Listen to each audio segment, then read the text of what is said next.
Assalamualaikum warahmatullahi wabarakatuh. Halo anak-anak semuanya, apa kabar?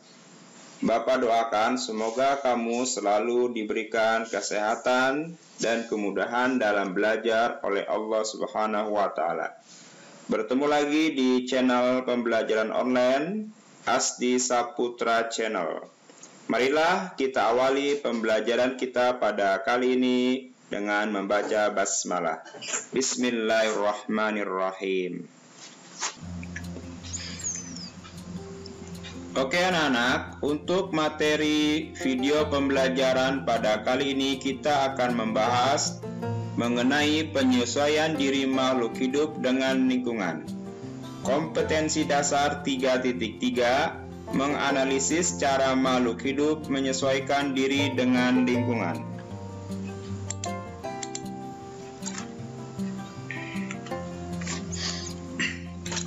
A. Penyesuaian diri hewan dengan lingkungan. Adaptasi. Kemampuan makhluk hidup untuk menyesuaikan diri terhadap lingkungan tempat tinggalnya. Tujuan penyesuaian diri pada hewan diantaranya untuk memenuhi kebutuhan hidup seperti makan, minum, berkembang biak, melindungi diri dari musuh, dan mempertahankan jenisnya. 1. Penyesuaian hewan dalam memperoleh makanan. Hewan mempunyai alat tubuh yang sesuai untuk mendapatkan makanan dari lingkungannya. A. Bentuk mulut. Apa saja bentuk mulut dari serangga-serangga berikut? Yang pertama adalah nyamuk. Yang kedua adalah kupu-kupu. Dan yang ketiga adalah belalang. Nah, untuk nyamuk memiliki mulut penusuk dan penghisap. Sedangkan untuk kupu-kupu memiliki mulut penjilat. Dan untuk belalang memiliki mulut penggigit dan pengunyah. Baik anak-anak sekalian, selanjutnya kita akan menyaksikan video bentuk paruh dan kaki burung. Selamat menyaksikan.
Ini adalah contoh burung pelatut.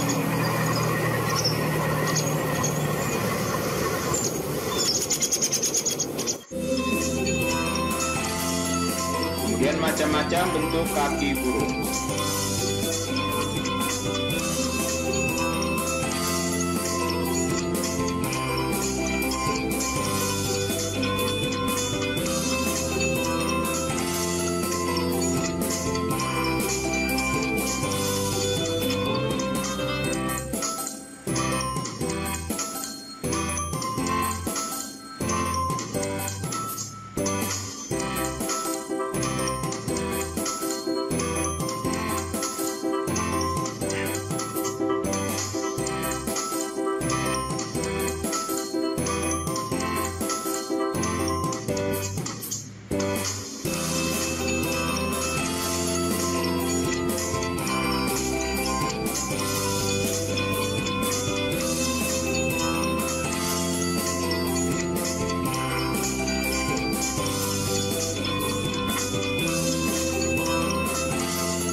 Nah, demikianlah anak-anak untuk video bentuk paruh dan kaki burung.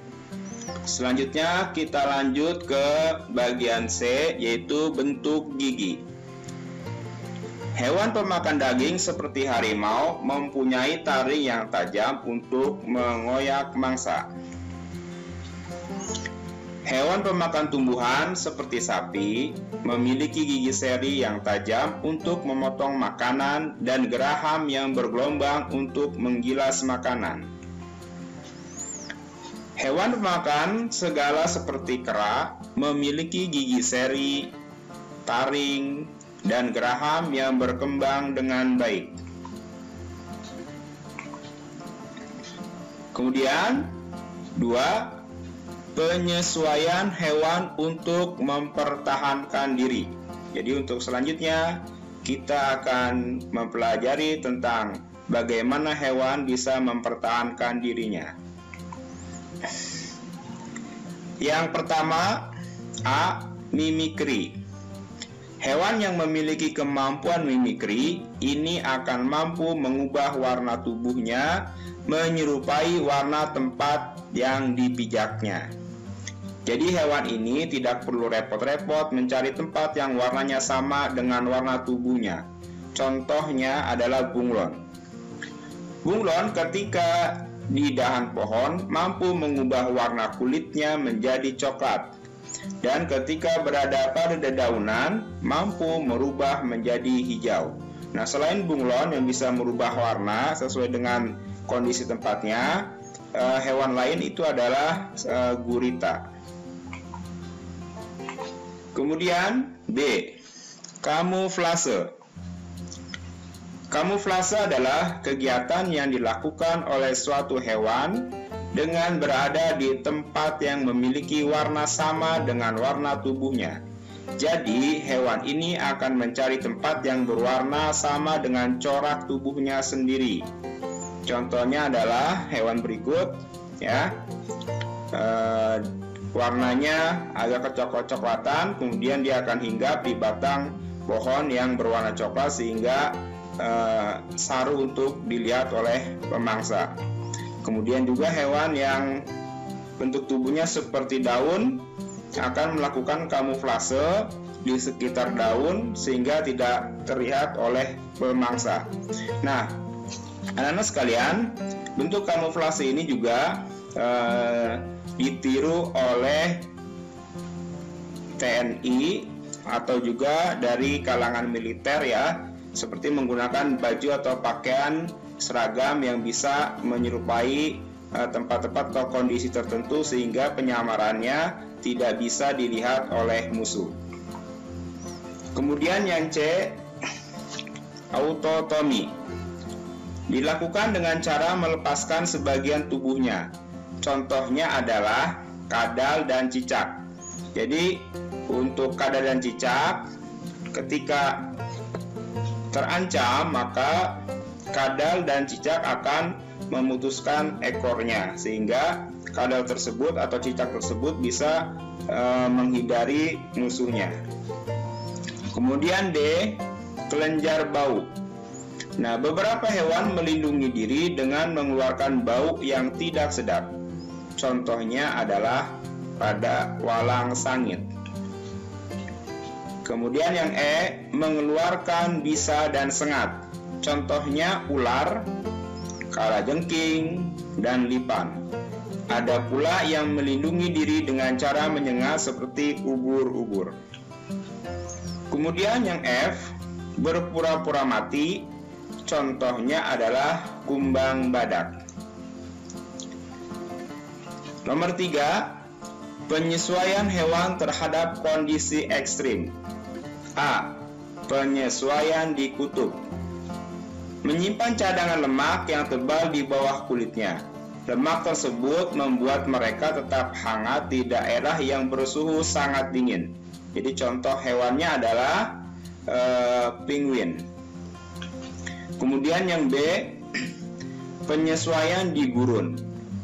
Salah satu hewan yang hidup di gurun adalah unta.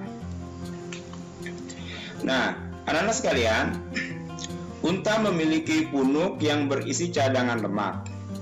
Nah, ini jadi punuknya ini berisi cadangan lemak, ya. Dipecah menjadi energi ketika unta tidak menemukan makanan.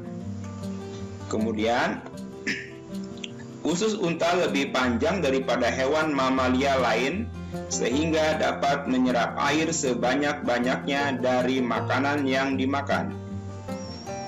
Kemudian, unta juga memiliki bulu mata yang lebat dan hidung yang dapat menutup untuk mencegah pasir gurun masuk ke dalam hidung dan mata ketika terjadi badai pasir. Nah, ini adalah ciri khusus hewan unta untuk mempertahankan hidupnya di daerah gurun. B. Penyesuaian diri tumbuhan dengan lingkungan. 1. Penyesuaian diri tumbuhan dengan habitatnya. A. Eceng gondok dan teratai. Pangkal tangkai daun memiliki banyak rongga udara untuk mempermudah mengapung di permukaan air.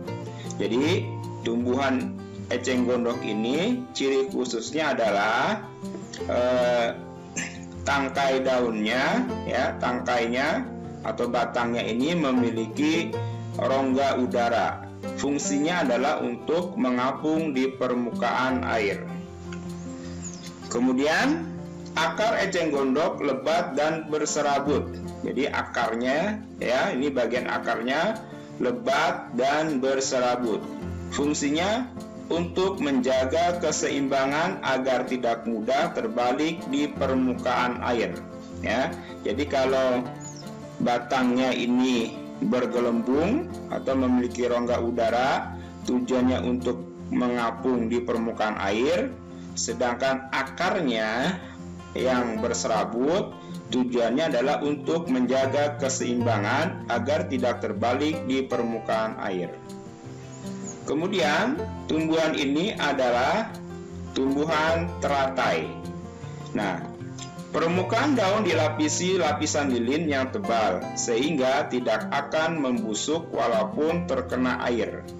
Jadi, ciri khusus tumbuhan teratai adalah permukaannya dilapisi lilin, ya, agar tidak membusuk walau terkena air sehingga tumbuhan ini terlihat kering walaupun berada di air. Kemudian teratai juga memiliki daun tipis dan lebar. Jadi daunnya tipis dan lebar. Fungsinya untuk meningkatkan atau mempercepat proses penguapan. Kemudian yang B adalah tumbuhan kantong semar. Nah, ini adalah tumbuhan kantong semar, termasuk tumbuhan pemakan serangga. Nah, daun kantung semar termodifikasi membentuk kantung yang menghasilkan nektar dan enzim pencernaan. Serangga akan terjebak dalam kantung karena tertarik dengan nektar. Tubuh serangga kemudian tercerna oleh enzim pencernaan. Kemudian yang tumbuhan yang selanjutnya adalah masih tumbuhan pemakan serangga, yaitu Venus, di mana cirinya adalah daun tumbuhan Venus berbentuk seperti dua tangkup dan memiliki rambut sensor. Ya, jadi ini memiliki dua tangkup dan mempunyai rambut sensor, ya. Kemudian daun tersebut akan menutup jika ada mangsa yang hinggap di daunnya. Nah, ini adalah contohnya lalat. Jadi ketika lalat ini masuk ke dalam, kemudian daunnya akan menutup, ya, untuk menjebak lalat yang berada di dalamnya. Kemudian selanjutnya adalah D. Kaktus. Kaktus memiliki daun berbentuk duri, ya. Jadi kaktus mengurangi penguapan air lewat daun yang berbentuk duri. Jadi ini daunnya berbentuk duri. Oleh sebab itu kaktus dapat tumbuh pada waktu yang lama tanpa air. Kemudian batang membesar dan berdaging. Ini batangnya membesar dan berdaging, digunakan sebagai tempat menyimpan air. Kemudian permukaannya dilapisi lilin. Jadi permukaannya ini, permukaan pada batangnya dilapisi lilin. Tujuannya adalah untuk mencegah penguapan. Ya, karena kaktus ini tempat tinggalnya adalah di padang pasir atau di tempat yang memiliki curah hujan yang sangat sedikit. Kemudian akar panjang dan banyak serabutnya. Ya, jadi akarnya panjang dan juga memiliki banyak serabut. Tujuannya adalah untuk memperluas daerah penyerapan air. Pohon bakau atau mangrove. Ya, jadi pohon bakau atau disebut juga dengan tumbuhan mangrove yang biasa hidup di pesisir pantai.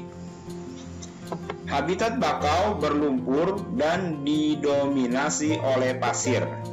Oleh karena itu, tumbuhan bakau beradaptasi dengan memiliki akar tunjang yang membantu menyangga batang agar tidak roboh saat terhempas oleh ombak pantai. Tanaman bakau jenis lain yaitu api-api juga memiliki akar napas yang membantu penyerapan oksigen dari udara.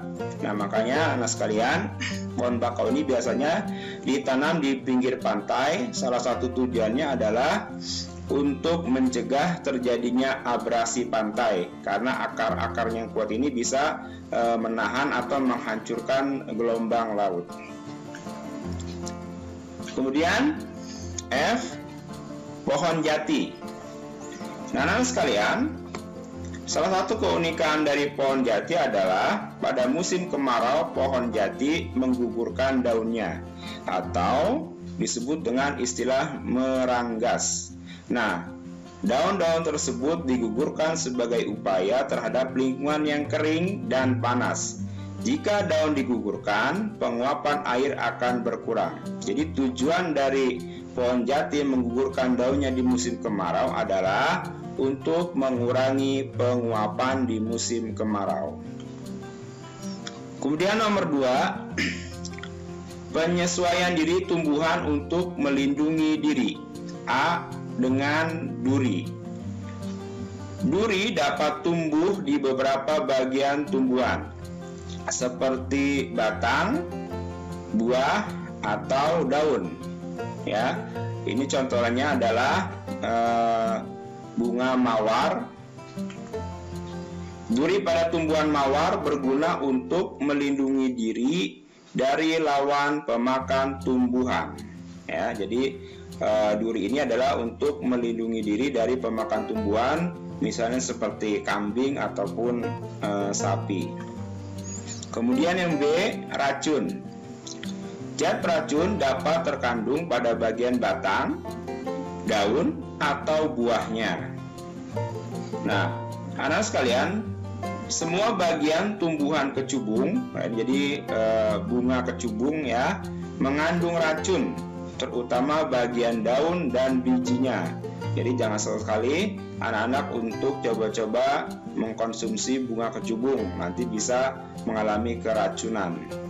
Kemudian zat risin pada biji jarak beracun. Ya, jadi biji jarak ini ya juga mengandung racun, tetapi bermanfaat sebagai sumber bahan bakar alternatif, yaitu biogas. Jadi biji jarak bisa dimanfaatkan sebagai sumber bahan bakar alternatif, yaitu biogas. Kemudian yang C, mengatup daun. Nah, anak-anak sekalian, daun putri malu ketika disentuh akan mengatup seperti layu. Mengatupnya daun putri malu bersifat sementara. Tujuannya adalah membuat hewan yang tadinya akan memakan tumbuhan tersebut mengira bahwa tumbuhan telah layu dan tidak enak untuk dimakan. Ya. Nah, coba kita saksikan bagaimana video mengatupnya daun putri malu.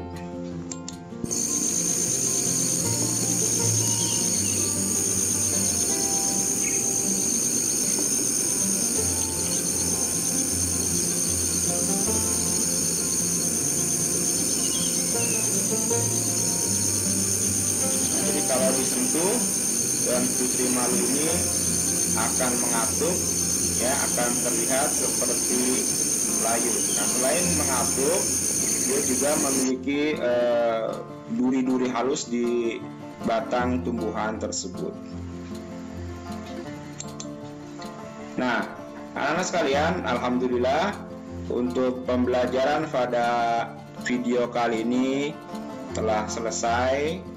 Bapak ucapkan terima kasih yang sudah menyaksikan, yang sudah menonton, belajar melalui channel Bapak. Mohon maaf apabila ada kesalahan dan kekurangan. Bapak akhiri dengan wassalamualaikum warahmatullahi wabarakatuh.